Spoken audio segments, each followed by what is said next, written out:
Hello students, welcome to your English class. This is Anju, your English teacher from DIS Gurud. Today I am going to read out a story from your book Honeysuckle, lesson number 1, Who Did Patrick's Homework? But before we start to read this story, I want to ask you something. Do you all really like homework? Do you all do it by yourself or do you get any help? What sort of homework do you get from your school? Do you find it interesting to do homework, or rather you want to go out and play? This story is about a boy named Patrick who didn't really like to do his homework. It's a very wonderful story which has presented magical realism, which means something that is not magic but a belief, in a beautiful manner. A boy, Patrick, who gets inspired and feels propelled to work by an imaginary elf, is not only able to complete his work, rather score high grades. This story also conveys the message that self-help works wonder. So let's begin the story. Patrick never did his homework. Too boring, he said. He played hockey, basketball, and Nintendo instead. Patrick was an active boy who loved to play, but somehow wasn't interested in his studies. He found it very boring. And because of his poor interest in studies, he was warned strictly by his teachers. His teachers told him, Patrick, do your homework or you won't learn a thing. And that's true. Sometimes he did feel like an ignoramus. But what could he do? He hated homework. Then one day he found his cat playing with a little doll. He grabbed it away. To his surprise, it wasn't a doll. It was a man of tiniest size. One day he observed his cat was playing with a doll, but was surprised to find that it wasn't a doll, rather it was a man of the smallest size. He had a little wool shirt with old-fashioned breeches and a high tall hat much like a witch's. He yelled, Save me! Don't give me back to that cat! I'll grant you a wish, I promise you that. Patrick couldn't believe how lucky he was. Here was the answer to all his problems. So he said, Only if you do all my homework till the end of the semester. That's 35 days. If you do a good enough job, I could even get A's. The little man's face wrinkled like a dishcloth thrown in the hamper. He kicked his legs and doubled his fists, and he grimaced and scowled and pursed his lips. Oh, am I cursed? But I'll do it. So after hearing this, the little man's face gave a look of a cloth lying in a basket used for washing dishes. Means he was very shocked. And he showed his disapproval because he didn't want to do his homework. He showed his disapproval for the work by kicking his legs, doubling his fists, and making unhappy faces. But he promised to do the work, so he had to fulfill it. And true to his word, that little elf began to do Patrick's homework. Except there was one glitch. The elf didn't always know what to do, and he needed help.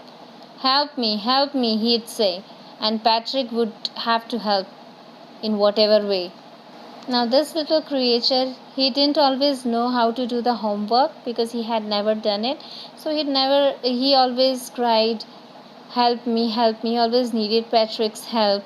And he always had him sit beside him whenever he was doing Patrick's homework. I don't know this word, the elf squeaked while reading Patrick's homework. Get me a dictionary. No, what's even better, look up the word and sound it out by each letter.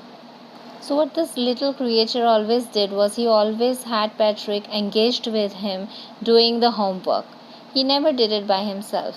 He always had Patrick on his side helping him to look up the words in the dictionary, tell him the meaning of the words that he found it harder to understand. And when it came to maths, he had a clue. Okay, back to the story.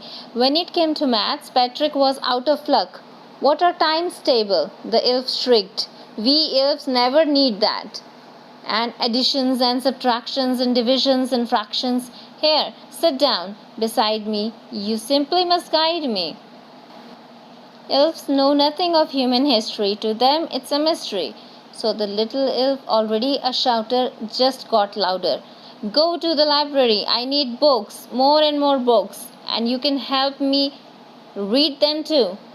As a matter of fact, every day in every way, that little elf was a nag. Patrick was working harder than ever, and was it a drag? He was staying up nights, had never felt so weary. He was going to school with his eyes puffed and blurry. Now, this little creature was driving Patrick crazy. He was always nagging him. Nag means the one who troubles someone all the time by complaining or asking them to do something. Nothing he did by himself. He always had Patrick on his side. So Patrick was awake whole night, working out with him on his homework.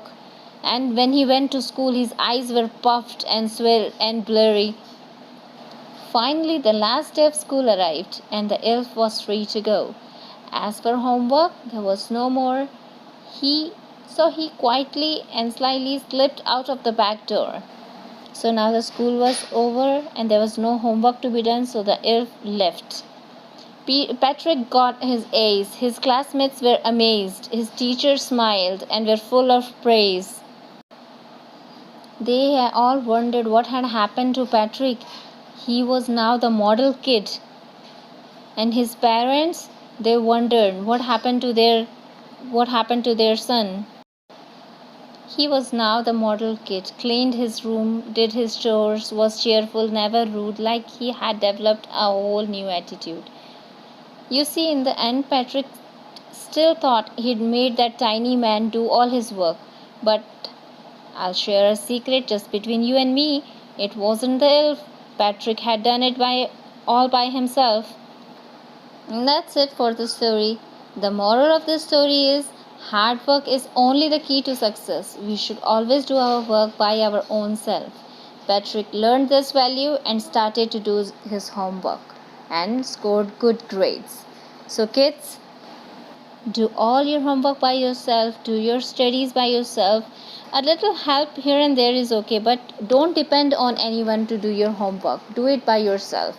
I hope you were with me throughout the story, enjoyed it. Read it again with the correct pronunciation.